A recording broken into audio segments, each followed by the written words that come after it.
Welcome to another episode of No Objective Gaming. Yeah. Yes, I'm Aaron, and this is... I'm Crispin Glover. Crispin Glover. He's a creepy thin man. Yeah. But no, more like from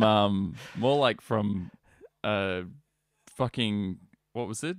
In Back to the Future? Yeah, He was in the first one, and then I think he didn't want to be in the second one, or he wanted to get paid more for the second one. And they just go, oh, we'll George find some McFly. other... And they got some other guy, and then they just used footage of him for the next movie. They just used old footage. Oh, you're kidding? Yeah. Is that what they did? Yeah. No way. Fucking Crispin Glover. What kind of parent goes, Crispin? That's a good name for... Yeah, fantastic name. Crispin. Come here, Crispin, you little pest. Fucking hell. Dude. Well, this is episode 24. We missed last week. X24X. Yeah. I kind of got an X on my shirt. Which side? Here we go. Oh, yeah. Go skate. Go skate, mate. Shout. But I wasn't here last week because I went to Distant Worlds, right? Yes. Yes. I went there with 5,000 people to listen to the music from Final Fantasy. So that was unreal, dude. It was damn good. No. No. You could lie all you want. It sounded... It was cool. It was definitely cool. Yeah? Yeah. So what did Danielle think of it? Yeah. She was a bit like... She appreciated it. She thought, wow, that was kind of cool because it had a full orchestra. Yeah, like she could appreciate the skill. Yeah, and like there was an organ player there, and he played one song because there's one song where they need an organ player. Organ player. Yeah, man. He was just like all over it, man. It was sick. They had the 3 layers coming up, and like, yeah, it was wicked, dude. Did he go up in the air and spin around? Yeah, should have. And he was like full on doing one-handed things like this, and he's like flipping the pages and then getting into it. Oh like, my god. And what's his name? Nobu Uematsu was there. He's the guy that created all the music from Final Fantasy 1 through to 10. Oh, okay. Oh, and he did 11 as well. But then after that, he ended up making his own company, and Squaresoft has to basically pay him to do a song. So that he only does one song now in most games. So they usually pay him a little bit of money. Probably not a little bit of money. Probably a lot of money to come and do one song for each CD. Holy shit. So... yeah, no, it was pretty good. It was he's just like this little Japanese guy, man, right? He's got like long grey hair and wears a bandana, and he just like runs up on stage and like metal. Yeah. Metal Japan. Yeah, metal Japan. He runs up and bows to everyone. Yeah. He's like, hi. Yeah. Oh god. And it was really like there was probably 70% Asians there.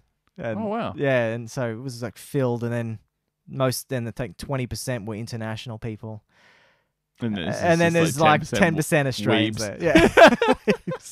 The dude in front, right, he was an English bloke too, but the guy's like, all right, so we're going to play to Zanakin from Final Fantasy X, and he's just like so loud, like as loud as he could, and I'm like, oh.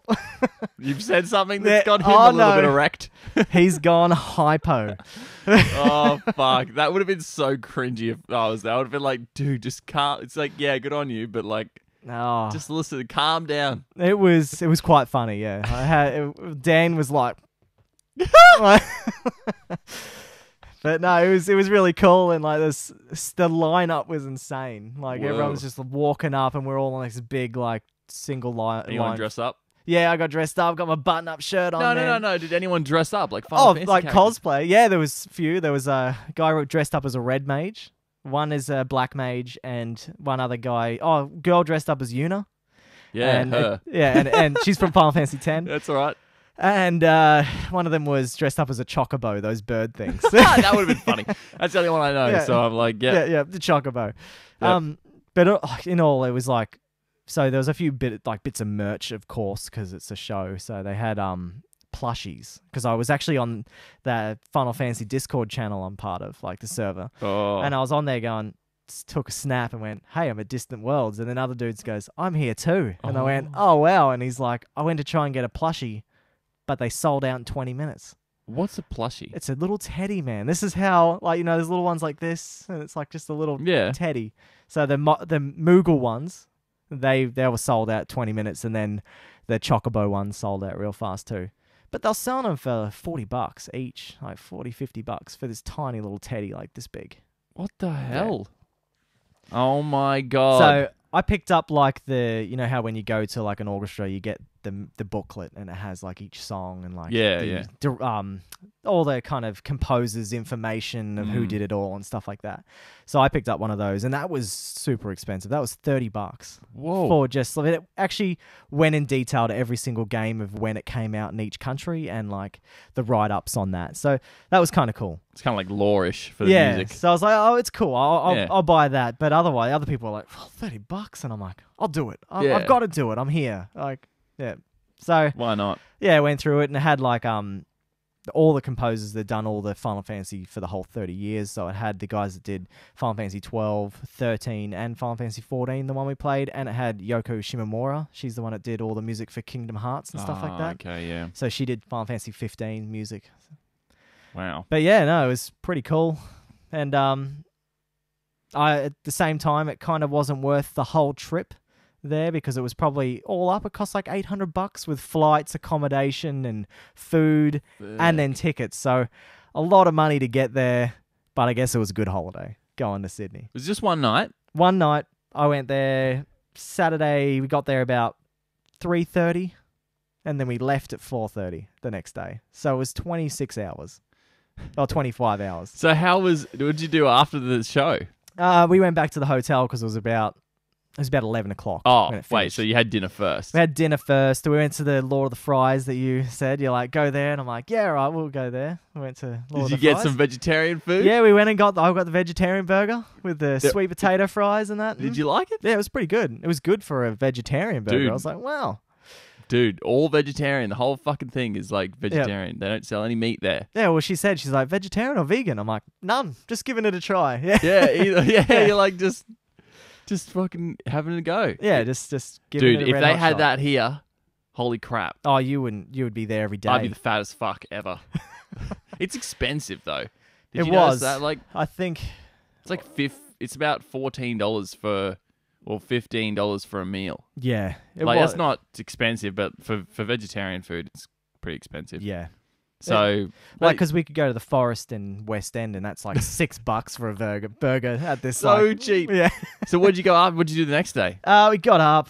We decided to sleep in because we had no kids, so we're like, we'll sleep in. And they had blackout blinds on the at the hotel we stayed, like electronic ones. So you just close them up, and it's like close up. And we're like, yeah, sweet. And we just stayed in our hotel till checkout, which was 11. Yep, get the most out of it. Yeah, you paid for it. Yeah, we're like, well, we'll go get some food somewhere. And we just went, oh, well, I just punched in Google, cool cafe or whatever, good cafe, Sydney. And then the top one, I went, let's go this. And it was called The Garden or something like that. And we rock up, and dude, this line was out the friggin' door, man, out into the footpath down near George Street. I'm like, holy crap. I'm like, well, we'll line up. We'll see what happens. We got to the front. She says, it's about an hour and 45-minute wait from here. From the lineup that we sat in. How long were you waiting in line to get there? Probably 20 minutes. Oh! And I just said, well, you know what? We might as well do it. We'll give it a shot. Oh! And so we put our name down, and they shot us out a text message. They just said, hey, just whatever. We'll just send you. Okay, so what time by the time you... Got in there around 2. Whoa! And you hadn't eaten? Hadn't eaten, so we just went to a cafe and got ourselves a coffee, and we're like, that'll be enough. And we went down to, where was it? Around near the water. We just went for a walk, and so then we came back. Oh yeah, is this Darling Harbour? Yeah, we went to Darling Harbour. Oh, that's where the RTX was at the convention centre. Yeah. So it was at the convention centre as well. This is where Oh, this is where the restaurant was. Oh no, this is where the hotel. No, it was at the Distant Wells. Distant Wells was the convention centre. Of course it was. Of course it was. But it was on level 4 because we weren't special enough to get into level 1. Yeah. But so you got in. We got in, and this cafe was out of control. Yeah. Like it had the crazy coffee. So Dan's like, I'll get this affogato. Okay, so this big ball of ice cream there, right? And then you got a little shot of coffee, and you got to pour it on yourself, right? Boy. And so she went to pour it on, but it was popping candy, dude, on top of the ice cream, and it was like crackling and all this stuff. And I was like, that's sick. And I just got this hot chocolate mocha, right? And it came in this big cup like that, and it was like hard chocolate, all frozen to the outside of the cup. Holy and then shit. I poured the shot in, and then you pour the hot chocolate in over top, and the chocolate like melts around it and stuff like that. Yeah, and we got big ass burger from there too. Big ass burger. Big ass burger, and yeah, that cost too much. Well, was? Yeah. Don't even want to talk about it. Yeah, that's all right, but you just do it. It was good. Down in Sydney. Weekend away. So we just lived it up, and then we're going to come back and the crunch time, get money back. But yeah, that hurts. But no, it was good fun. So we had a great time there. And Distant Wells was good. So they played everything, because we're the first show in Australia to do the 30th year anniversary tour. Oh. So they pieced all the new songs together that no one's ever heard from in an orchestrated version. So they did all these new songs. Well, not really new, they're old, but they're first time being orchestrated, like in a massive orchestra. So that was really cool to see that. And they did like stuff from Final Fantasy 6, Final Fantasy 8. They did the Song of Love from Final Fantasy 4, which people lost their mind over. It's actually, that song is actually written into the Japanese curriculum. They have to learn that song at school. Oh my God. Yeah, it's full on. Like, so yeah, it was definitely worth it. But anyway, that's it. I haven't really been playing any games except for Final Fantasy 4. I played that on the plane on my PS Vita. Ooh. And that's all I've been playing. And other than that, I'm getting ready for the stream for next week. Yes. That I'm doing. Tell people. We should let you know what that is. Tell people about that. All right. I'm going to do 30th year anniversary run, and we're going to relive 30 years of Final Fantasy. Ooh, that sounds awful. Okay? So I'm going to start off with Final Fantasy 1, the Dawn of Souls version, and if anyone follows and likes and stuff like that, I will put your point down. You get to pick a Final Fantasy that I haven't played yet, and you'll go into a tally, and whoever wins, that will be your game, the next game I play. Yeah. So say if only one person follows, I'm going to play his game that he wants to see next. Yeah. And then while I'm playing that game, more people can vote for the next one. If you follow or do anything, like even give us a shout out, follow our podcast, do whatever. Just tell me that you've done it, and I'll put your point down into the poll. So for sure. Yeah, so that's my big plan for this upcoming week. It's going to be more American-based time because I'm going to be doing it in the mornings, because I just found out if I do get up early, I have a lot more time than the nights. So yeah, you're not... It's just easier for you. Yeah, it's definitely easier for me. But what have you been playing, my man? Dude, I've been playing all sorts of shit. Didn't just play Overwatch for the first time ever. Nice. Yeah, I saw. Yeah, I was playing... So while you were away, I was playing fucking Deadbolt. Yeah. Which is something I want to talk about later on in the show. We talk about our indie games. Yeah. Yeah, the best ones ever. That was fun. Grabbed that on Steam. It's nice and cheap because of the nice sales that's going on. It's very nice, a little sale. Yeah, nice. Yeah, very nice. Obviously played Overwatch. I'm going to have a rant about that in a second. But all those games from the last show. Oh, yeah. So one of them doesn't work, which is shit. Return of the King doesn't work. What? Busted, man. The disc is too scratched. You're kidding. I'm so pissed, man. That sucks. It sucks so much. I was like, that was the one I was like the most keen on for Emily and I to play. And we were both sitting there ready to go. Game starts, and then you get into the game, and it just like keeps going, loading. Oh. And you keep like running, and then running, and then running, and then it just stalls. And I'm like, right, it's not working. It's done. But my man, I got a thing to say about that too, just to cut in on you. That's Silent Hill. You know what that was? What? It was a demo. No. Yeah, so it's the Silent Hill 1 demo. How and much? It was $5. Oh. So it wasn't bad, but it's a demo. It comes with the what do you call it? The Metal Gear Solid 1 game. Oh. So you played it. I didn't play it. I put it in and I went, this is a demo. How did you? Because I just had a weird feeling. I'm like, I reckon this is probably a demo. And it was. No, so we got the gypsy sons of bitches burnt us. Fucking bastards. Fucking gypsies over. That's probably why I got it cheaper at the checkout, because it was these like demo. Yeah, he's like, whoops. Free. Yeah. Shouldn't be buying this, you idiot. Yeah. I'll give you $10 off. Yeah. Now. Yeah. So that's always good. And you get scammed. Yep. But I played Revenge of the Sith. Holy crap, that game's so fun. I got like halfway through that game. Oh, wow. But I forgot to clear my memory card. Oh, no, so you couldn't save? Yeah, because on PS2, yeah, if you're in the middle of it, you can't like delete. switch to your dashboard. No, that's not a thing anymore. So had to turn it off to delete everything and start again. Far out. out. I was like, I'm fucking halfway through this game. Anyway, that doesn't matter. That was fun. And then played Die Hard Trilogy. Oh, man, that game is still awesome. So fun. Yippee-ki-yay, motherfucker. And then I played heaps of Apocalypse as well. Yeah? I got past where we were up to. You're kidding. Yeah, I played all these games, man. That's sick that you've been playing them, dude. I buy old games and I'll sit there and gather dust. No, I was like, I want to give these a go. And I was like, whoa, these are awesome. Yeah. The better ones were the PlayStation 1 games. Okay. I was like, this is so old that it's good. Like, like Die Hard Trilogy, like a weird walk around. Like, I'll get the Elgato and I'll put it on and I'll show you because you'll just be like, what is this? I promise it's worth it. Oh, that's sick. Yeah, that's basically it. And then Overwatch, man. Oh, God. I didn't play it all this week until last night, but last week I played a bit extra. But, man, I'm sitting at like 2400 SR. Now, I said that last 2 weeks ago. I'm like, I'm around 2400 SR.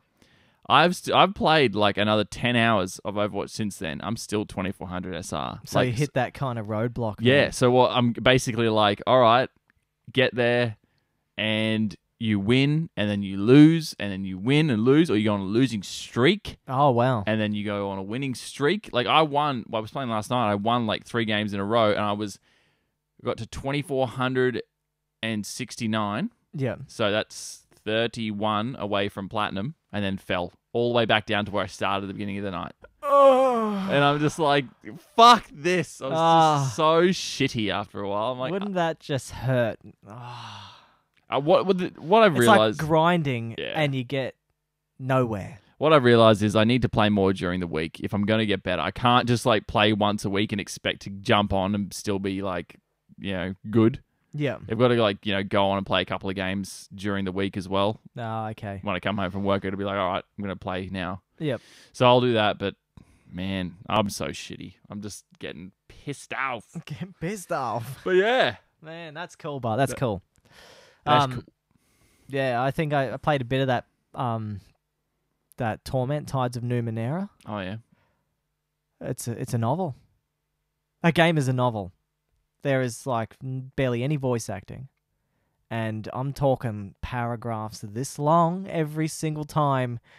That's each paragraph. And you might have 20 of them. And the game is kind of designed that you could never have one battle. You can go through the whole game and not do one. You can resolve everything by conversations. Oh my God. So I wasn't having a good time playing that game. I told you. Yeah. And I was like, damn it. It's like, because Planescape Torment there was a lot of combat in that game as well. It was still a bit text heavy, but nothing like Tides of Numenera. Holy crap. But apparently if you sink into the lore, it's really good. But I am not doing it. I don't have enough time to do that stuff. So that's the only other game I've been playing. Sink into the lore. Yeah, it was one night, and I think I was like up, and I was like, I've got to go work tomorrow, and I'm just sitting there in bed doing the Steam Link stuff. Yeah. And I look over at the time, and I'm like, it's 12. Oh. And I was like, I can't do this anymore. No. You're done. You're done. Yeah, you're done. Get all right. faked. But anyways, if you listen to our podcast, please jump on and give us a review. Give us a review on iTunes, because that will help our show out a lot. It will give us a rating. Say if everyone gives us 5 stars, we'll have a 5-star rating. So it'll trigger more people to have a look, and it'll also boost our podcast to be higher in the list of hobbies and games. That's right. Help us out. Some people said they couldn't leave a review. Just keep trying. It's a buggy thing. It just doesn't work that well, I've noticed, the review section. Don't forget to follow us on Facebook at No Objective Gaming, Twitter at No Objective Game. Our Twitter's been awfully quiet. I don't do anything on there because it's just Twitter and it's full of bots. Twitter sucks. And it sucks for Australia, I think. Hey, like it's Americans use it and they get off on it. I don't know what it is, but it doesn't work well for us. Nah. You can follow us on Twitch, which is that's active. You can jump on there and watch us stream games, and that is No Objective Gaming AU. And we've got YouTube at No Objective Gaming, which you can see this episode live if you missed it on there, or you can do the catch up. And you can also watch our old streams on there as well. Yeah. And we have an Instagram at No Objective Gaming where you can see some photos that are posted up from distant worlds and some little things about what we're going to be talking about on next week's episode. So I asked everyone a question. What's their favorite indie game? Oh. Yeah, so yeah, only one man got back to us on that one, but we got a fair few likes, but not many people just like to double click on things on Instagram. They don't like to give you a little comment. So Facebook, mate. Facebook's where it's at. Yeah. Yeah. But anyway, people actually talk on there. Yeah, and our email is noobjectiveentertainment if you want to ask us a question, or just do it through Facebook. Yeah. Yep. So, want to get into new games? To the new games. New games. All right. I'm not going to be bothered doing last week's games because it's gone and no one cares about last week because gamers are very... they're just in the moment. They want to do it right now. They don't care about last week. So we're going to do this week's games. But didn't Crash Bandicoot come out? Yeah, Crash Bandicoot came out. So Last we'll say Crash Bandicoot came out. Crash Bandicoot. If you want to go and relive that shithole. I've been watching a lot of stuff on it. It actually looks damn good, dude. Like even Scuba posted up a photo saying this is friggin' awesome. I'm sure it's a good game, but it's a crap game. I'm sure it's a good game for people who like it, but Crash Bandicoot sucks. Yep. It's the worst. Anyway. I think it'll be fun, but I don't want to pay full price for it. So I don't know what this is. It's some Sword Art Online game. It's a crossover with Axel World or something like that. It's just Asia World. There you go, JRPG. Yep, that's a JRPG for sure. I do not know what this game is on Switch. Sheffy. Yeah, it just looks odd. Oh my god. And Weeb City. Yeah, it's that's you. I don't know what that game is on PS4. It looks like another indie game. Hunting Simulator. If anyone wants to kill some bucks, jump on that. It's on PS4, Xbox One, and PC. Speedrunners. I don't know. I know what Speedrunners is. Yeah, have you been watching it? Or you? No, I know what Speedrunners is. Just like a silly party game. Okay, yep, Speedrunners. There's also... I thought it was already out on PS4. Yeah. It's really weird. I have it. I had a digital. Maybe you got a physical. Who knows? Oh, yeah. Horse Racing 2016. Yeah, horse racing. Oh, yeah, cool. Everyone, it's 2016. We're 2017 these days. So... it's old. Is this even... yeah, but anyways. Yeah, that'll do. Yeah, that's enough. There's shit all. Go play Crash Bandicoot if you like. It was also Final Fantasy's new expansion came out last week, which... not expansion. It's more of a DLC, but its episode Prompto came out. You get to play as one of the other characters and see their little side story when they went off. And basically, they brought in that your car can finally drive off-road. So usually it used to be on like an on-rails kind of driving. You could only drive on the road. Oh. And it was really hard to crash the car. I went and tried to do it, and I could do it. But you had to really push that analog stick right over to the wall and crash into something. Jeez. So they've taken that out now, and you can drive off-road finally. God. It's about friggin' time you can do that. So that's the one other piece of news. But anyways... that's so exciting. I'm so glad for all the Final Fantasy 15 lovers. Yeah, because you guys can play it now. You can play it properly and drive off road like any other car game you can do. Go play GTA. Like it really should have been there on launch. But I think they really had to push this game to get it out on the time frame it did. Probably, they already delayed it by 10 years, and then they delayed it again by 2 months after they put a full-on event on just to release to put on the release date of this game. They hired out that LA convention center, man, and they stuffed it full of people, and they jumped up on stage and did this whole Final Fantasy 15 universe thing. Went for an hour. I watched it live, and then they said at the very end, "This is the release date." 3 months later, they changed the release date. Oh god! Like it's just so bad. But anyways, there's this game. It's 1,000 top rated, apparently. I don't know. It's a really weird game. It's an indie game put on the PlayStation Store, and their whole kind of thing where they were saying that this is just a game to get a platinum trophy. The world's fastest platinum trophy. That's what they said this game's all about. And all it is a puzzle game. And you could get this platinum trophy in 20 minutes. And So basically, if we watched it, Jordan and I will just watch this because it's real basic little trailer, and it's not very entertaining. But I just want to show Jordan how the game is. So Some humans can do it in 20 minutes. Yeah, so it can be done in an hour. And basically what we would do is just put these photos together by like a puzzle game. Oh, God. So this is it. And guess what? Sony pulled it off the PlayStation Store because it was a too easy trophy to get. Oh, that's not fair. So it's not fair, but in a way, they just didn't want to damage the whole trophy system. Because 20 minutes, and these guys just made it as a joke. And basically, Sony said they've got to take out all the advertising to say it's the quickest Platinum Trophy game and all this kind of stuff. And if they take all that out, they'll put it back on the store. But you can still get the Platinum Trophy thing in there. Yeah, but as long as they take out the wording for it, it's all good. Oh, right. So, yeah, they just don't want to advertise it because they'll probably sell a lot of copies of that game just because it's a quick Platinum Trophy. God. So, gamers, mate, they love that kind of stuff. I don't know why. Like, I know that Ollie and Barry were pretty crazy on Gamerscore, but for Xbox, but trophy-wise, I don't care. Yeah. And it's not, you shouldn't really care, to be honest. It's a bit average. No, not. Like, some people that are right into it, it's impressive to see what they get. Yeah. Because some of those trophies are damn hard to get. That's more what, like, I'm more interested in, like, the singular ones. Yeah. Like, it's the better side of it. Yeah, definitely. Yeah. Yay. So, what is this? Last week, Neil Druckmann, well, this week actually, he posted a photo of a pig and says today's mocap session is off to a great start.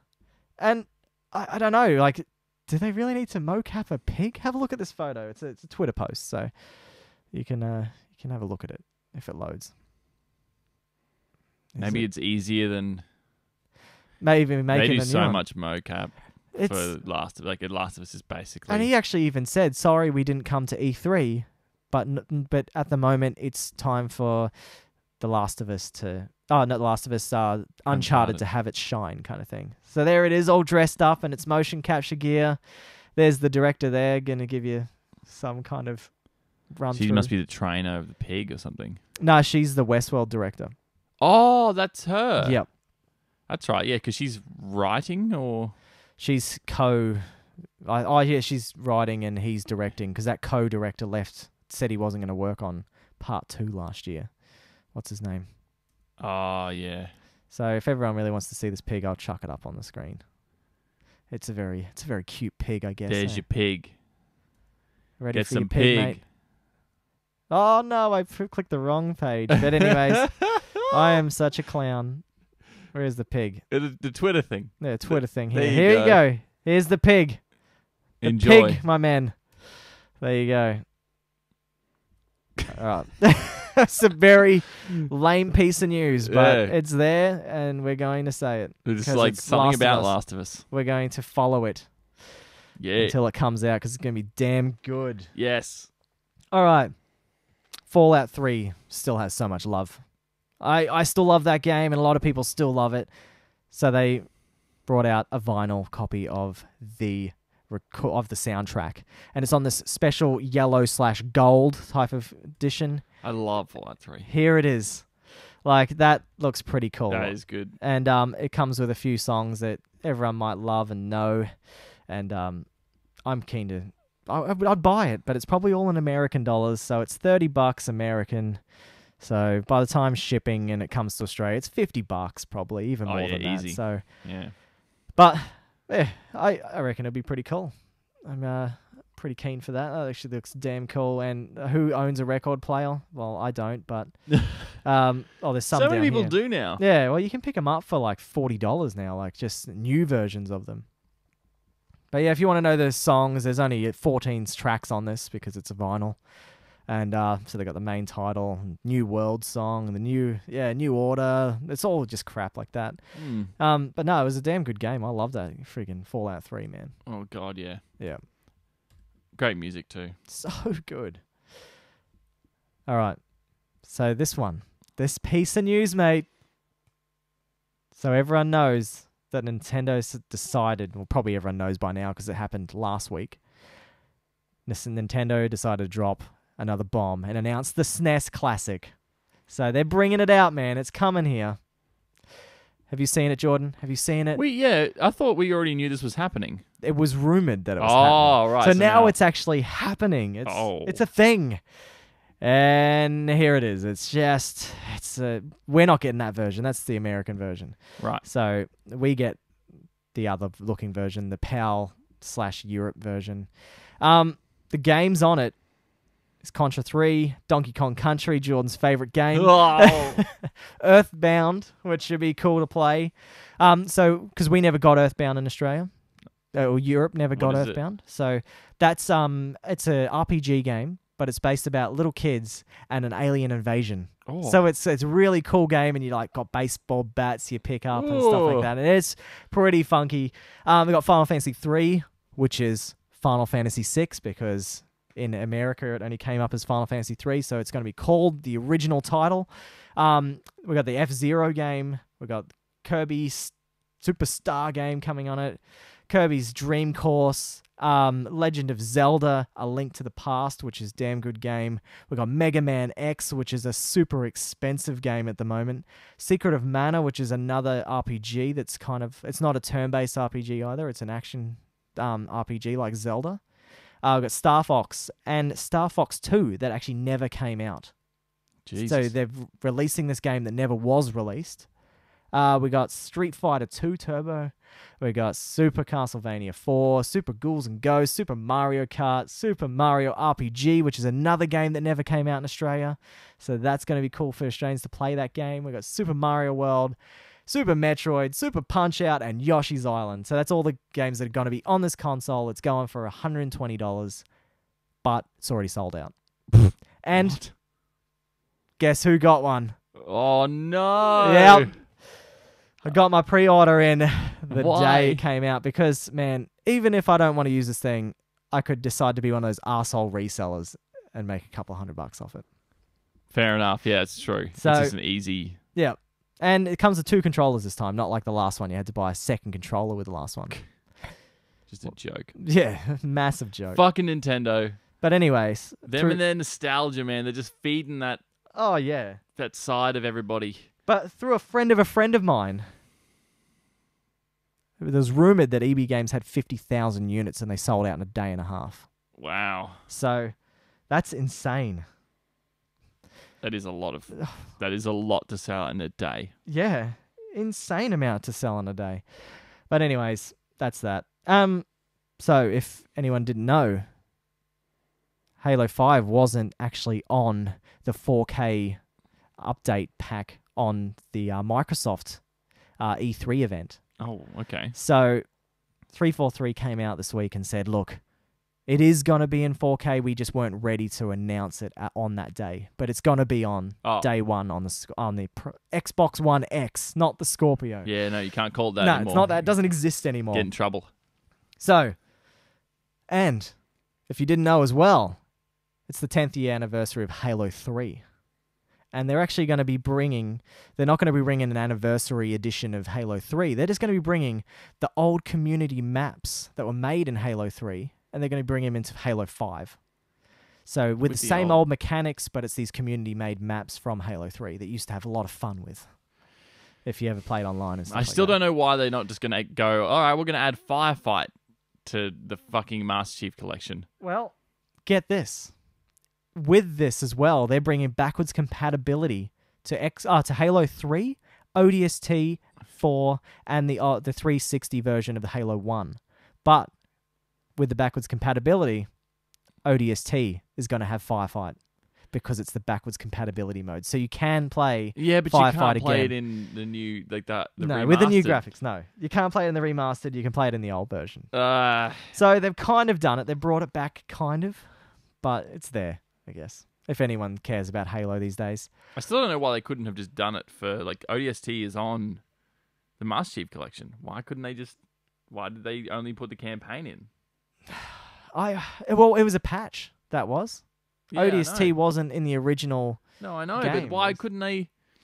That's what I mean. Why still? It's not that hard. Like that would be easy. Surely easy to program because it's just a one map It should and be. waves. But that's if they really do want to program it. But I don't think they would care, to be honest. I think they're just like, oh, was it just a fun little map? But they didn't realize how many people actually played it. Like, Firefight was that was awesome. the thing that I played the most on Halo ODST was Yeah. Firefight, man. We Yeah. did hours of that, man. Just But it's the same thing with like zombies. People they didn't realize, but now so many people are like yelling at them, and they're like, "What are these people listening to?" yeah. They Literally- listen to themselves. They're Yeah, like, I'm like, Yeah. are you hearing everybody when they say this shit? oh, man. Ugh. Halo, man. 343. I don't think they're... I wonder if even if... Oh, they bought the full rights to it. They could have done it. Yeah. They're just lazy. Yep. Well, Horizon Zero Dawn, right? That has had so many patches since it came out. And they've just added more and more content to the game for free, just there. Oh, okay. So this new release, this new patch, brought in an ultra hard difficulty, man. Oh. Holy crap. That game's pretty hard as it is, man. Yes. So imagine an ultra hard difficulty, and they also added a new game plus, so you can go back through the game again. That's good. So it's what it needed, and that's fantastic. And if anyone wants to go through the ultra hard difficulty, there's 2 trophies there. So if you finish the game again on the Scuba, new game plus look at you, and buddy. do the ultra hard difficulty, yeah, Scuba will be there. Yeah. You Yeah. got to go back through. You got to finish. Now you can't. You said you got a platinum for it, but do Nah. you really have a platinum if you don't have all those there's trophies? 2 more trophies that came out. 2 more golds. That's right. Yeah. So everyone knows the Evil Within 2's coming out. Yeah, no one cares Hey, mate. except Darren. Mate. So they've got some little gameplay, little GIFs almost that people have posted that they've found from somewhere. Oh. And they're a bit clunky, but yeah, so this is what the in-game is going to be like. So I might show the stream as well just because you guys might be interested. Have they gotten rid of that? Yeah, they have. They've gotten rid of the fucking bordering. The bordering. Yeah, well, have you played the first one? Yeah, I don't remember the bordering. To Well, be it has honest. like a widescreen bordering effect. Oh, okay. I remember researching it because Barry was playing it, and I was like, "That looks like shit." And he's like, "Oh, maybe I can turn it off." And then I googled it, and they're like, "Yeah, it was the intention of the designer." Oh, wow. It To was- make it look like that. Yeah. So that's the first little GIF. This is like you kind of watching some creepy guy drag a human along the ground. Oh, There's another one here. If they just taken a while to load these things. So. stupid. Bloody internet. This is what happens when you live in Australia. They pay a lot of money for new internet, and it's not that good. No. Yeah, like it looks impressive. The game does, I guess. But I'm gonna get it. I will get it, but I don't know if I'll get it on launch. But it is coming out at Halloween, and I am planning to do a Halloween stream of some sweet horror games. But I know I'm going to be doing. I'll have to go back and play Alien. Do it, over yeah. Halloween. But no. I'll have to come over and play Halloween so you can hold me. Yeah. I'm going to do Silent Hill 1, 2. Probably do Project Zero. And Silent Hill 1 demo? no, I'll play the real one. I could do the demo because it's just the intro, you know, where you've got to get the keys to open up the door. And that's about it. Yeah. That's all the demo is. It's really basic. You can get that done in like 5 Is that 10 where you're minutes. starting the school? The school is the next part Oh, from okay. that. Yeah. Little like babies, ghost babies Yeah. running around. Whatever noises they make as they hobble around the ground. Yeah. Yeah, so I'm actually kind of keen for The Last of Us 2. Oh, not The Last of Us 2. I'm sure you are, I am yeah. keen for The Last of Us 2, but I am keen for The Evil Within 2. Yeah. Good. It should be fun. And I really want to go back through The Evil Within 1, but I just, from what I remember, it wasn't the best. But it must have sold good enough that it could get a sequel. Yeah, it was just like, it's for a particular type of gamer, like Silent Hill fans and Yeah. Japanese sort of, like, And- you got to appreciate that side of. Yeah, definitely. It had Yeah. a good director too. Like the art director for it was apparently like really good for it. So Oh, okay. that's yeah. why a lot of people went nuts about it. Yeah. So this one's for you, Jordan. Oh, So I did know you about watch this. the I latest know. lore update? Oh, I haven't watched the lore update, so that'd be good to watch on here. I actually don't know where it is, but anyways. That's yeah. okay. We don't have to. But I DOOMFIST. DOOMFIST came out on the PTR, which is the patch test realm. So, yeah, he's basically like, he gets rescued by Reaper. Reaper comes in and breaks him out of jail to join basically like the old members of Overwatch. Oh, okay. Yeah. And he's like this. So he is a playable character now, but only on the PTR. So like what they do, it's kind of like beta testing. Yep. They have like this is the incoming patch. You can jump on and test for us. Only PC players can do this. You can't do it on console. You can go and test all the new patch material. And it just basically helps them find bugs. Yep. For the game before it gets sent in. Like what? I think it lasts like 2 weeks on the PTR. Yeah, like World of Warcraft do the exact same thing. That's good. Yeah, because seriously, like it's gone crazy. People are like, there's so many YouTube videos on it. That's awesome, dude. Yeah, they're like, just yep, for sure. Everyone jump on and test this new character, and who wouldn't want to do that? Like, I was thinking about it, but I don't really want to jump on and just test a patch character. Nah, no I'd rather way. just wait. Okay, All so right. let's get into this last piece of news here. Oh, but no. Anyway, yeah. Keep going about Doomfist. Doomfist. Yeah. So yeah, he's pretty boss character. He basically he's like a melee character. You charge up this giant fist. Oh, and what? You like launch at people, and he's got like one normal hand and one like giant metal cyborg hand. And yeah, that's pretty cool. People are saying like he's going to be pretty damn good when he comes into the actual competitive game. Yeah. And yeah, like because there's already like this big meta in the game. It's for dive. Yeah. So like characters that are mobile and like really fast and can self heal. Oh, okay. Are really popular. Yeah. He can't self heal, but he can generate shields for himself. So he's cool. basically like gonna fit right in. And they're saying, yeah, he's gonna be pretty damn good. Sweet. So is he gonna be overpowered for the first week and then they nerf him? Is that how it's gonna be? Yeah. The last character they did was underpowered when they released it. So I think they may have gone the other direction for this one. And they're going like, oh, maybe we'll give him a bit more power and nerf him from there. Yep. So, No, because people won't play it and then it just become a useless character. They've got to make it good on launch. Yeah, that's right. Yeah.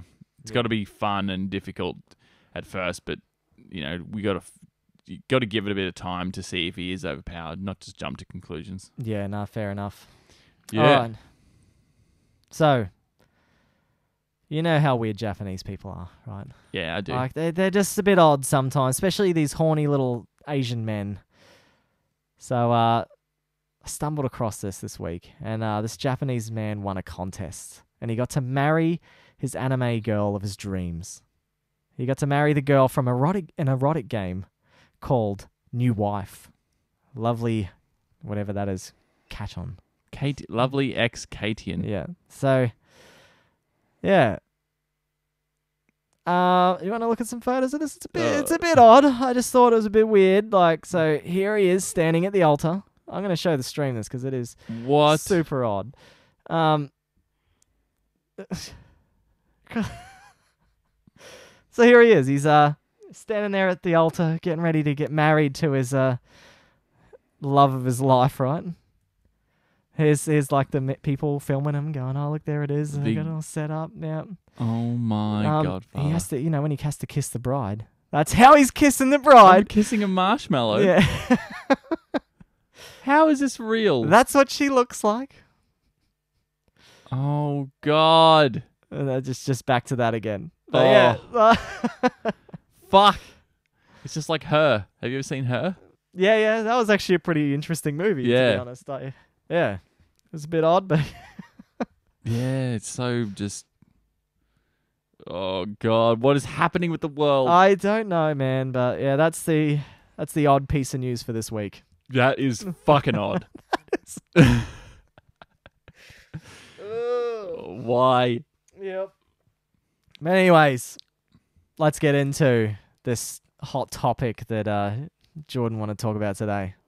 Indie. The indie games. Everything indie game. Yeah. So I chucked something out on Instagram this week, and I just had like a couple of photos out of like a 4-photo collage kind of thing, and I just said, "What's your favorite indie game?" And the good old Barry Parks came up and was just like, "Man, that Hotline Miami. Oh yeah. So that is a fantastic game. We also reviewed it on the show if you want to go back and listen to that episode. Oh, it's so good. It was good. It's a damn good game, man. It was hard for me, but not for Jordan for some reason. He plowed it. I was getting pissed off. It was hard when I first played it, man. Trust me. Yeah. So no, it was cool to see that he enjoyed that game as much as we did. But what other indie games have you played, Jordan? Lots. I mean, it depends on what you want to call indie. Like to what extent. This is why this topic was interesting. After playing Deadbolt, which is like probably the most recent indie game I played, I thought about like all the other ones that I've given a go. I played like Mark of the Ninja. Yep. That's a great game. Swapper. Yeah. That's the space looking one. Yeah. But I mean, like, when Telltale released Walking Dead at first, would that be considered like an indie game as well? The very first? Well, what is it? It's an independent developer, and they make a game. Is that what it is? I guess you publish and develop on your own. Yeah. I think they published and developed the game themselves. Because I know the that first one. They did have other games before that, I'm pretty sure, didn't they? Like Telltale, that wasn't their first game, I'm pretty sure. It? No. I think they had other games. Because when you buy the Telltale pack on Steam or whatever, it comes with all these other random games you've never even heard of before. Oh. So I don't know what happened there, but yeah. Okay. Well, never mind then.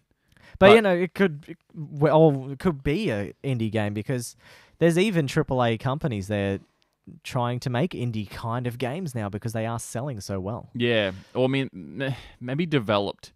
Yeah. By like a smaller group of people. Like, I mean, going back far enough, you know, when we were playing like DayZ, that's not an indie game, but like a mod. Like mods being like the original indie sort of thing that you did. Yeah. Yeah, definitely. Because like we played a lot of mods and stuff like that. We did. Remember we played a lot of those, dude. Yeah. We had fun with them. We smashed out DayZ. Yep. Played. What other mods did we do?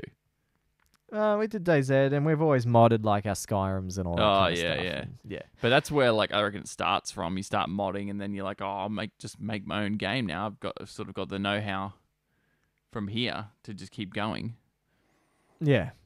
And then I reckon after that, it's like, well, these games just like blow up.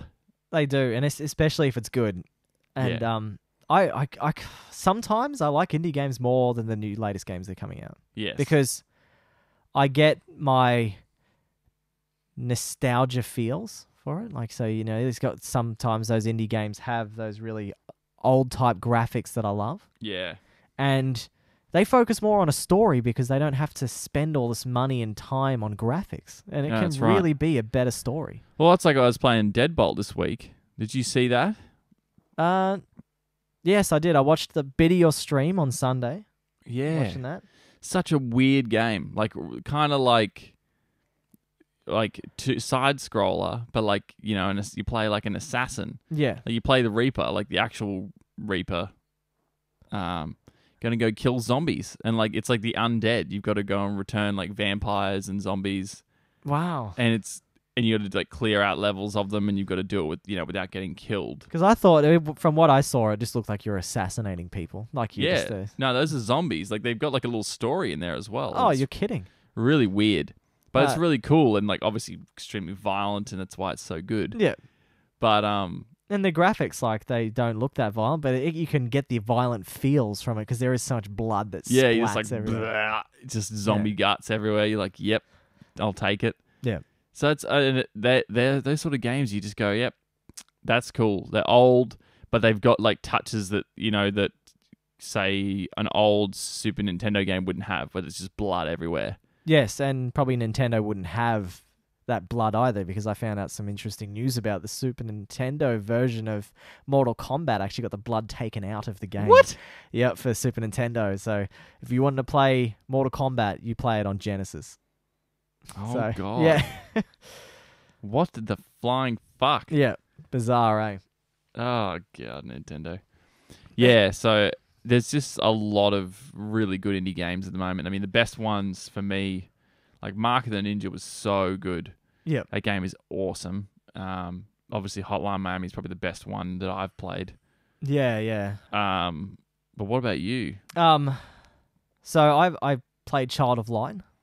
That's an awesome RPG game. It's like kind of based in Germany somewhere, and it looks like you kind of died, and you're in this dream world when you've got to it's like a turn-based RPG type of game. It was made by or published by Ubisoft, but it was still, I guess, indie. Yeah. So, yeah. But now Developed, developed by some other company, but published by Ubisoft. That was awesome. I also enjoyed I Am Setsuna. That was it's by Tokyo RPG Studio. Yeah. But again, published by Square Enix. So I don't exactly know if they are 100% indies, but they're still in the indie category when you look at them. So I also played a bit of that game recently, that what's it called?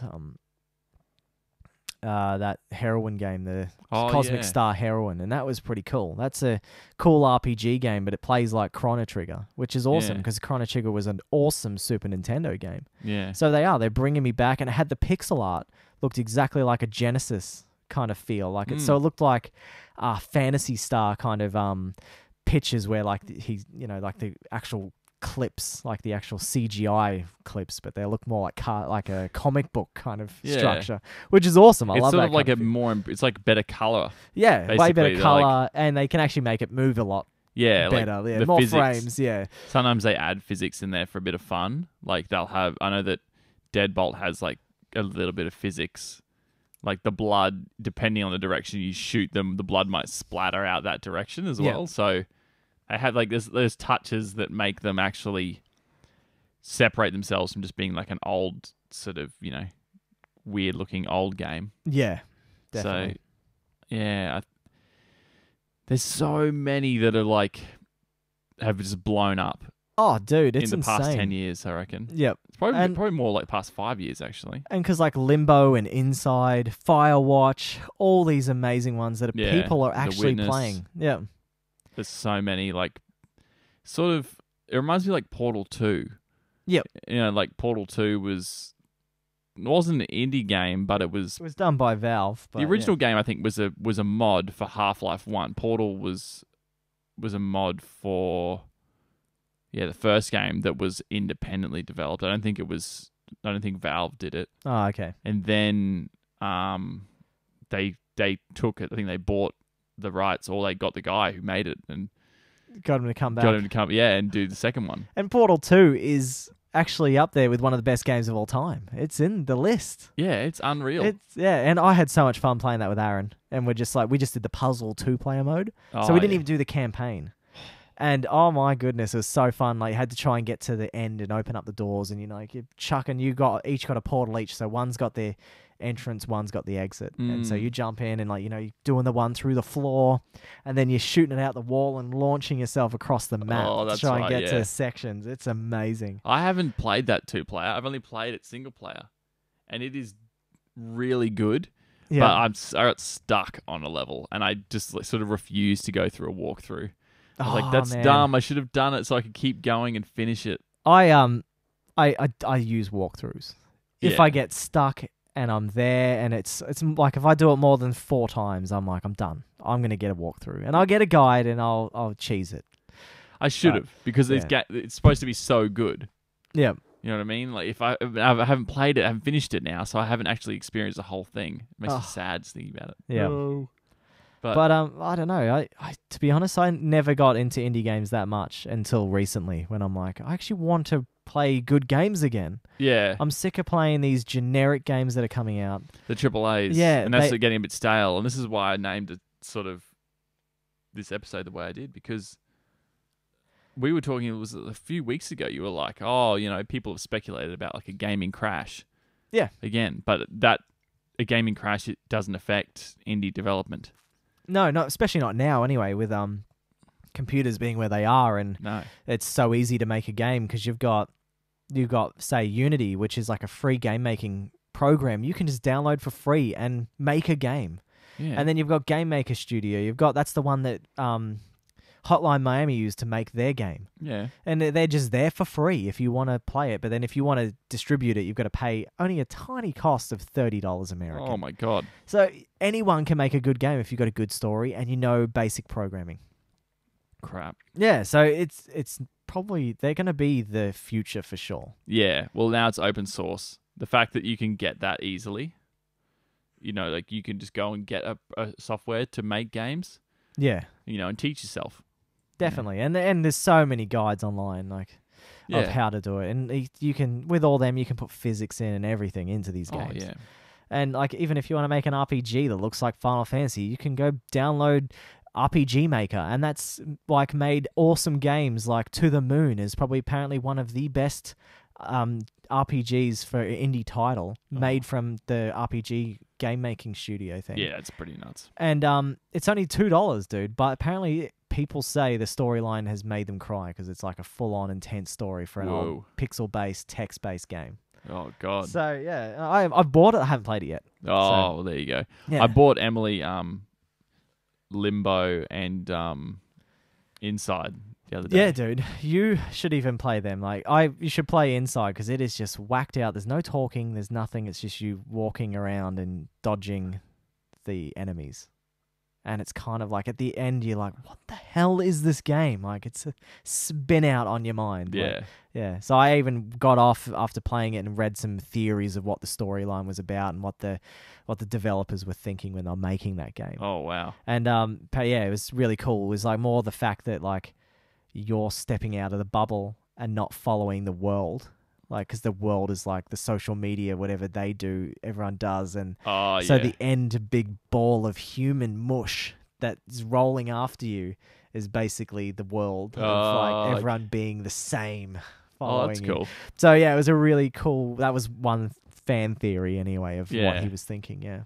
That's awesome. So like, it's cool. That's another good thing about indie games, that you can have no talking or nothing, and it could just be atmospheric, and you can get immersed into this weird game. Like, yeah, you're like, what's going on? Yeah. And you sort of make it your own. Find out for yourself, like, what it is about it that you like. Yeah, exactly. Half the time, it's just if it's got guns and violence in it, I'm keen. You're in. I'm just like, yeah, I'm more like the story guy. If it's got something wacky and really, like, the narrative is just unusual, I get more sunk into that kind of stuff. Like, yeah, really you can. Pulls me in. Yeah. I know that you can easily find like some of those games to just be like what you said before. I think is the best thing. You said you get sick of the bigger games, like AAAs. I guess I said put those words in your mouth, but I assume you mean like AAA titles. You get sick of them being released all the time. And I feel like they're all similar at the moment. Yeah. So it's like it's either a massive open world game with a tiny story, or it's like another game where you're just shooting with no story again. Yeah. Or it's just things like that. Or like a story game that's really short. Yeah, like a 6-hour campaign or something. Yeah, like Titanfall 2. Like, things like that. With multiplayer, like they're basically like just trying to farm your attention because they're like, you want to play multiplayer games, don't you? And it's like, not everyone does. No, I've never really got into multiplayer games except for playing an MMO. That's as far as I've gotten. Yeah. Different. That's cooperative. Yeah. So I think, like you really can, like. You really can see what's going on. Like there is a huge, I think, like especially between you and me, like we play all sorts of different games, but I know I find those ones to be like a really good break. Yeah. Like I was playing Deadbolt, I'm like, holy crap! Like I haven't played other games other than Overwatch. I mean, I think it was probably because I played the old PS2 and PS1 games we got from the yard sale. The yard sale. The yard sale. Where are you, Halo Beast? Yeah, he hasn't been here today. The yard sale from the other week. Played them and I was like, oh, it's just good like not playing a game with stress. Yeah. Like Overwatch is fucking stressful. Oh, it's intense, those competitive games. When you're playing it pressure. for that reason, you're playing it to win, you're playing it to do well, it's just like, fuck. When you just sit back and enjoy something, it's pretty good. Yeah, and indie games are great for that. Like they can be difficult, but a lot of the time the difficulty is measured off with like the reward at the end of it is like enjoying the game a lot more. So I think it'd just be interesting to see how this is going to play out in future, as this gets, as these games just continue to grow. Yeah. Because they're only going to get bigger. Oh, definitely.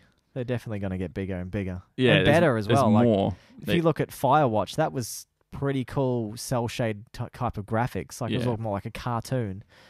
But it looked like a AAA game. I've seen AAA games look like that. Yeah. It wasn't as long as them. It was probably only, you're looking at 5 hours. Yeah. But far out, the story was just interesting. Yeah. And bizarre. And like you... Don't tell me. No, I won't. But you thought it was going somewhere else when it didn't. Oh. So that was the cool part about that game. Yeah. I'm thinking of buying that. I think if the sales are still on, are they? I don't know. I know the Xbox sales are still on, but I don't know about the Sony ones. No, Steam. Oh, Steam? No. Sony. Yeah. So Steam, no. No. So Steam sales ended on the 1st, so it ended on the 2nd I'll get a in CD Australia. key. Yeah. I actually found the CD keys are cheaper than going on the Steam sales. Yeah, sometimes they are. That's right. Yeah. So I might have to get it and just play and just see like what all the fuss is about, because I know that you and Olive both told me got to play it. Yeah, if you like story-driven games, this game's bizarre. Absolutely. And it's short. Like, it's a quick way to get in there. Hey, buddy. Hey. What's up? Germany. Yeah. My goodness, we're getting Germans on. That's awesome. At 12. What time is in Germany, dude? And what's the name? Guy Brush 3 Pwood. Yeah. Cool. Sick name. That was hard. Took both of us to pronounce that. Yeah, ridiculous. Yeah, we're talking about indie games at the moment, man. What is your favorite indie game? If you're still watching. Yeah, let us know. I definitely want to see what happens with Telltale. Like, Telltale's massive now.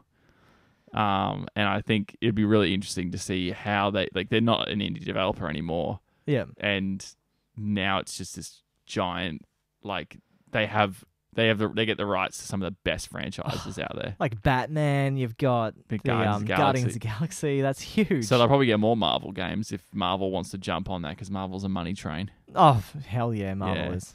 4 a.m. in Germany. Dude, what are you doing awake?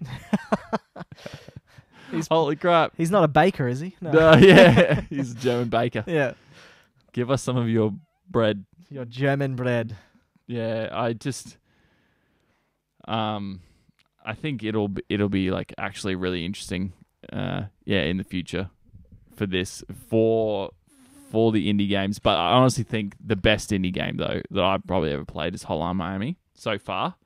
Yeah. I've played a lot that are very similar.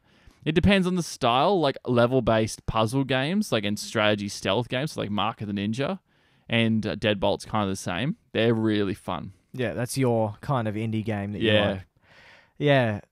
You're more like RPG indie. Yeah, if it was like an RPG type of feel. Or like heavy story driven. So, yeah, so we're both getting probably the all-round of all indie games, both of us. Yeah. Yeah. Because I haven't really played too many of the story-driven indie games. I think it's more the art style that sets off the story as well, because they can really be like interesting with the art style. Oh, yeah. Like, they can change it to make it feel odd at certain times and stuff like that, just by using art. And that's probably where games are going to be when they come art, like, because games are still not as a form of art yet. Like, I think they are, but I think it's not recognized. No, it's not worldly yet. So. Well, some of those indie games are. Like, I think if you've played Firewatch, you'd probably tell me that was probably art. Yeah, definitely. It's definitely art. And Inside and Limbo is the epitome of art. That is a full-on art style. And it's like, you can't say it's not it's interactive art, but like, you can't say it's not it doesn't have like purpose that is above just pure entertainment. Yeah. Like, there's like a message, there's interpretation, like just like any art. Yeah, definitely. Like music, like what do you can't say that isn't art. So it's the same thing with games. In fact, like, I'd say that a lot of games are much more artistic than especially a lot of the music now. Oh, hell yeah. We could do a podcast on how shit fucking music is becoming now. Yeah, we could. And like how Is it basically getting old because we say all the new music shit? maybe, and like even like the gig scene here in Brisbane, Australia is just horrible. Like, what happened to it, dude? Every venue got shut down, and So sad. you have to go to a pristine club to go watch a band play now. There's no dingy bars anymore that had like these sick little crap stages where you'd cut your leg on them. Like, that was fun. There's like, gaffer tape everywhere. Fuck. Oh man, like I think when what was that hotel we played at when Rosie's went down? Hotel Orient. That was sick, that joint. Like Yeah. upstairs was like this is where they played all this dance music, man, but that was just these old crap seedy couches. I used to just peg the pillows into the dance floor, just like launching these pillows from these couches. That didn't last long. No, Probably because of you. That venue is gone in 6 months? Yeah, it didn't. It was just they didn't want these fucking derelicts there. No. No more live music, please. Oh man. Game Dev Tycoon. Oh, yep. So I've heard a lot of good things about this game. You actually become a game developer in Game Dev Tycoon. Oh, yeah. And so basically you pick your kind of areas you want to make. So if you want to make a AAA title or you want to make it for this console, and it goes through the eras of games, and you get to make a game for the new latest generation. And do you want to be the first in, or do you want to go later on in the generation and make a better game, or do you want to bite the bullet and come in first? Yeah, and apparently it's an Unreal indie game. Yeah, that is actually really cool. It's like a micromanaging indie game. So it's more like if you're into SimCity or those type of games. Getting lost in a different reality is often like what people really like the most, and that's where you can't tell me it isn't art. Where you're like, I really want to go home and get into my, like, if I'm playing like City Skylines, and you're like, I've got a town that needs me. I gotta go. I gotta go play it. I can't go to real life. I need to go home and play this right now. Yeah. Like, you can't tell me that isn't like there's an element that's of marketing that's drawing you towards that. The game's developed so that you get addicted and you enjoy it more so than a lot of the time you enjoy real life. But I think it's I think there's something there where there's more going on in your brain where you're like, actually, holy crap, this is amazing. Like, you might play Hotline Miami or something, or you play like Inside, and then I play Inside and get nothing out of it, but you play it and you're like, dude, like, how do you like that? That game blew my mind. How did?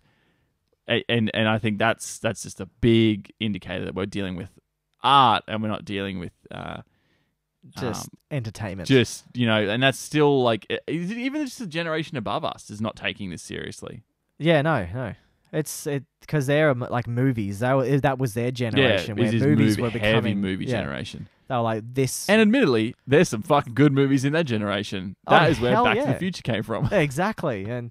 But those artistic movies, holy crap, I can't watch them. No. Half of them are cringe, where they're like French films and stuff like that. And you're like, how can you watch them? Dude, go play a fucking French game. But yeah, no. So I think our generation will definitely see games becoming an art form recognized, and I don't think it's AAA's that are going to do it. No, and it sucks, because Last of Us being my favorite game, like, I think that's a AAA game, but it's also like a. That's a movie. That is it's amazing. And I actually watched, because I could just flicking around YouTube. I was found, you know how they always got those kids play whatever games or whatever. This one was grandparents playing The Last of Us. Oh, okay. And so I was just like, well, let's just watch it. It's like that reactions video. Oh, kind yeah, of thing. yeah. You know, those real crappy, they're dodgy the ones. worst. They're real bad. But this one was actually half decent. And it was these old people playing The Last of Us. And they were actually losing their mind, going like, this is really good. Like, well, this is a movie. This is awesome. And like, some of them were sitting there, you know, when you got to do the first scene where you've actually got to walk. Oh, yeah. They're just standing there staring at the screen. Because they actually think it's still part of the movie. Because it looks that good. And they're like, oh, I've got to walk. Did they get to any parts where they actually, like, interacted? No. So the last part they got to was when they when your daughter dies. Spoiler alert. Yeah, That's fine. the part where it ends, and the old ladies were crying and stuff like that. That's the great part of it. Yeah. That's right. That's all right. Yeah. As long as they got through that intro. They got through the intro to that point, and then they cut it from there. Yeah, that's fine. Yeah, Holy shit, that would be be a powerful beginning. Of that game. Yeah. And so like, you're an old person, and you're like, you've lived your entire life, got to the point, and you're like, oh, what the hell is this? And then you watch something where you have to actually live the interaction. You know? Yeah, it's fantastic. Like I've never cried at a piece of painting or a piece of artwork or anything like that. But man, like you can definitely come close in that game. Hell yeah. So like, I don't think like you're not going to tell me that it's not moving. And if art is has to move you emotionally, then and we're getting way off track. But man, yeah, we're talking about art now. But yeah, I still remember I stayed at Hotel Windsor in Melbourne. A really old, fancy looking building. It's like 1800s it was built. So they've made it into a hotel, and it's cool. really like they can't change much because it's heritage listed. And it's full of art when you walk in there, because you know how Melbourne is with their art. Melbourne's fucking poncy for all that shit. Freaking goodness, right? But anyway, they had these little headphone like places where you could have a screen and you could put the headphones on and listen to this art, whatever the hell it was. But anyway, it was this Asian woman, and she's just sitting there rubbing her nose like this, and you could hear the scratch of the skin. And this was their art. This was what they had in this awesome looking building. And I'm just like, what the hell is this shit? Fuck. And it was so crap. I think the nicest thing was when we woke up the next morning, they had a, what do you freaking call them? The harps. There was a lady playing the harp in the lobby. Oh. And I was like, that is unreal. Go. That's a form of art. Yeah. Not this scratching an Asian woman's lip. Like... No one cares. Or blowing her nose. There was another one where she was blowing her nose. So stop it. Yuck. Melbourne people. Piss off. Yeah, wake up to yourselves. Jesus Christ, your city isn't that great. No. Your art on the street looks like shit. Oh, that stuff is so cringy. Oh, it's so bad. Oh, anyway. Yeah. We went way off topic there. Oh, it's fine. Yeah. Indie games, they're good. Go play them. Yeah, it's seriously just so good. Go get you one. Go get what would be your best recommendation before we wrap this up? Like if someone said, I really want to play an indie game, what should I go buy? Okay. Just because I really did like it so much, I'd probably say Inside. Inside, yep. But I haven't finished with Limbo, but apparently Limbo is better. Oh, okay. So from what people say, I'd probably say Limbo because it is better. And it's made by the same developers. Yeah. So it's probably fantastic. Yeah, that's why I bought Emily both of them. I was like, oh, excellent. I will just get, she wanted both because I told her that you played it. Yeah. She's like, they look awesome. And I was like, all right. And so I just bought her both last week. And then... But they're only like legit, those games are 2 hours long. Oh, well, there you go. That's it. So it's if you want a quick fix them. But if you want to go in and get a really good narrative kind of feel, go Firewatch. That was damn cool. Yeah. Like, you didn't know where it was going, and the relationship build up from the two characters in the game is fantastic. And you never get to see the other character. It's just over walkie-talkie. Yeah. It's insane. It's such an amazing story. Well, so 3 story-driven games from you. Yeah. I reckon Dead Alive 2. God Joko says. Is it Dead or Alive too? No, Dead are Alive. Okay. I don't know what indie game that is. Mate, explain. You explain to us what that is, because we don't know. But I think he may have mistyped. I think it's a movie. Is it? No. Dead Alive? No. That's no. No. So who knows? Anyways.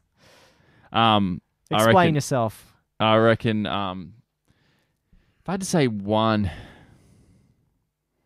I don't want to say Hotline Miami, but I reckon it's probably the best for like just someone who's never played one before. And you can sort of like, it's for everyone. Like it's got, crazy music, crazy story. It's got violence. It's got like old graphics. It's not too difficult. Like, you know, it is difficult, but like you do end up, you know, figuring out how to play it. But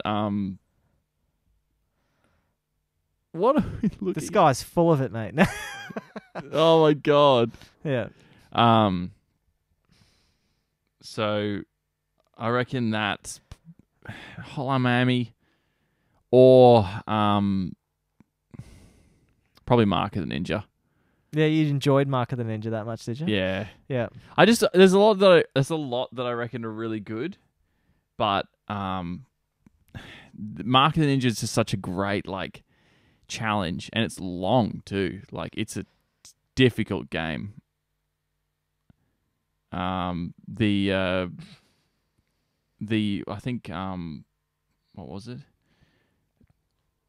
It has like RPG elements in there where you're like leveling and growing skills and abilities and stuff. Yeah.